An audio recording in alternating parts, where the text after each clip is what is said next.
이어서 두 번째 기사로 옮겨가 보도록 하겠습니다. 그렇다면 대표님 기사 두 번째는 어디서 가지고 오셨어요? 예, 그 파이낸셜 타임즈가 이제 현대차가 지금 파업에 임박해 있는데 그 관련해서 이제 기사를 실었습니다. 그 아시는 분도 많이 계시겠지만 사실 현대차는 매년 5월, 6월이면 노사 간에 언제나 임금 협상을 하고 삐그덕삐그덕 되다가 대부분은 이제 비교적 순조롭게 이제 파업까지는 가지 않았는데 올해는 좀 심상치 않다라는 것이 이제 FTA의 입장이고 그 부분을 좀 자세히 말씀드리도록 하겠습니다. 네, 알겠습니다. 파이낸셜 타임즈의 보도 가지고 왔습니다. 현대차 노조의 파업 이야기를 가지고 오셨는데 그럼 첫 번째 키워드 바로 열어보도록 하겠습니다. 첫 번째 키워드는 현대차 노조의 입장은입니다. 현대차 노조가 이번에는 어떠한 입장을 고수하고 있습니까? 예. 매년은 사실은 이제 임금 협상 올려달라 뭐 이런 것이 파업의 본질이었는데 그죠, 올해는 예. 좀 다릅니다. 올해도 이제 임금 협상을 통해서 우리가 받을 수 있는 돈을 올려달라는 것이 하나가 있고 두 번째는 이제 로봇을 이 한국에다 미국에 배치한다는 거 가지고는 뭐 현대차 노조 입장에서 그거 가지고 뭐 관여할 필요도 없고 할 수도 없지만은 이 아틀라스를 갖다가 한국에 배치하는 것은 안 된다라는 것을 갖다가 협상을 하고 있는데 처음 말씀드렸던 그 인센티브를 갖다가 더 올려달라는 것이 사실 어디서 비롯됐냐? SK하이닉스랑 삼성전자의 노조 합의를 보면서 그분들도 다 뉴스를 보는데 왜 그런 생각이 없었겠습니까? 현대차 노조가 순이익의 30% 성과하고 달라. 지금 SK하이닉스랑 삼성전자는 영업액의 10%를 나눠주기로 했기 때문에 이거보다 더 크다고 볼 수도 있고 두 번째는 무엇이냐? SK하이닉스랑 삼성전자는 예년과 다르게 2년 전보다 작년보다 올해 걸쳐가지고 영업이익이 정말 천문학적으로 이렇게까지 돈을 많이 벌 수 있나 싶을 정도로 엄청난 돈을 벌어들이고 있으니까 그 같이 근무하는 직원들이 우리에게도 나눠달라 이런 어떤 정당한 요구가 있을 수 있지만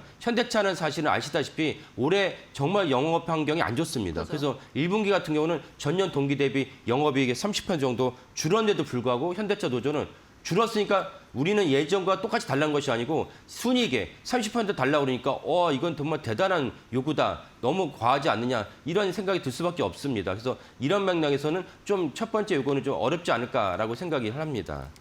이게 말씀처럼 그래요. 삼성전자, SK하이닉스는 뭐 돈 많이 벌지 않습니까? 예. 지금 기업 자체가 이렇게 메모리 호황에 따라서 뭐 사실 그리고 직원들도 굉장히 바쁠 거고요. 예. 아마 뭐 SK하이닉스 다니시는 분들, 삼성전자 다니시는 분들 지금 매일매일 야근하고 계실 것 같은데.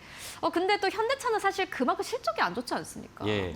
실적이니까 호황은커녕 아까 말씀드린 대로 1분기가 전년 동기 대비 영업이익이 30% 이상 깎였기 때문에 그 사실은 우리가 자본주의 시장에서 엄청난 호황을 노린 삼성전자나 SK하이닉스 직원들이 10% 달라고 하는 것은 그나마 이해가 되지만 그럼 거꾸로 그때도 그런 논의가 있었죠. 너네가 그런 요구를 하는데 만약에 영업이익 갖다가 감액한다든지 그리고 불과 4년 전만 하더라도 영업 손실이 났었어요. 그러면 그때 니네 월급을 깎을 뿐만 아니라 해고할 수도 해줘야 되는데 해고를 못 하거든요.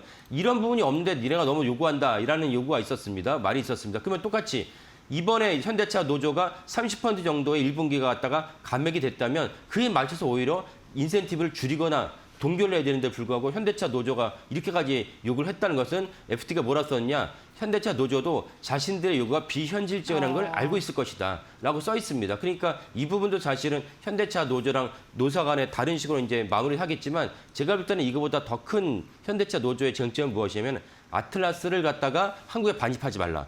두 번째 그게 예, 이제 두 번째 노조, 쟁점이 더 크다라고 이제 생각을 합니다. 그럼 그 부분은 조금 더 짚고 가도록 하겠습니다. 로봇 때문인데 아마 이제 거기서 일하시는 분들도 아마 느끼실 것 같아요. 사실 이 로봇 시대가 얼마 남지 않았고 현대차가 이렇게까지 사실 로봇에 투자하는 이유는 아마 그 이유도 있지 않을까 싶은데 결국 노동력을 대체하기 위한 노력이 아닐까 하는 생각이 드는데 요거는 어떻게 지금 협상이 되고 있습니까? 예.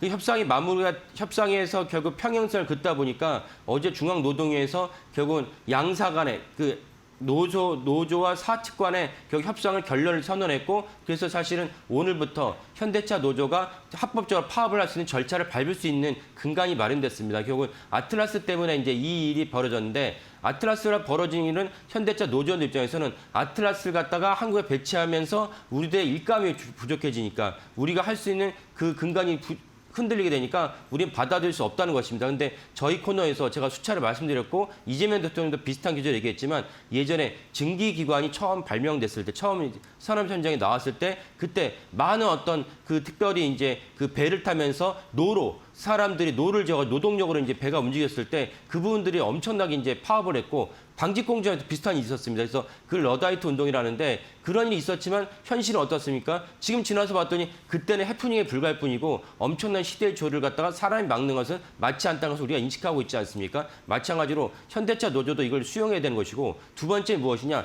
만약에 아틀라스를 갖다가 배치하지 않는다면 현대차는 사실상 사업의 존폐의 기로에 설 수 있다라는 저는 그렇게 봅니다. 왜? 중국에서 엄청난 저임금으로 발매하면서 저임금과 엄청난 인센티브를 발매하면서 중국의 완성차들 세계를 폭격하고 있습니다. 미국 시장은 관세 때문에 못 들어가지만 유럽, 동남아를 폭격하고 있거든요. 그러면 우리나라가 중국에다가 공장을 짓지 않는 한 대안은 무엇이냐? 아틀라스를 갖고 우리가 저임금으로 대변된 아틀라스를 발매하면서 완성차의 그 단가를 낮추지 않으면 사실상 국내 시장도 초토화될 수 있다라는 전망이 나오기 때문에 아틀라스를 반드시 한 번에 획기적으로 올린다면 당연히 현대차 노조가 감내할 수 없는 그런 고통이 마련되겠지만 이런 일 갖다 노사가 슬기롭게 이제 그 착착착착 진행을 해야 되는데 근본적으로 우리 아틀라스 받아들일 수 없다. 그러면 현대차의 사실 존폐 위기까지 겪을 수 있다라고 저는 보고 있습니다. 그래서 이 부분이 사실 현대차 노조가 전형적으로 봐야 된다라고 이제 말씀드리겠습니다. 네, 알겠습니다. 현대차 이제 파업 이슈를 좀 짚고 왔습니다. 지금까지는 사실 주가에 크게 반영은 되지 않았는데 이게 또 주가에 어떻게 반영이 될지 여러분들 함께 체크해 보시면 좋을 것 같습니다. 네, 지금까지 히든글로벌 조우진 대표와 함께 이야기 나눠봤습니다. 말씀 고맙습니다. 네, 감사합니다.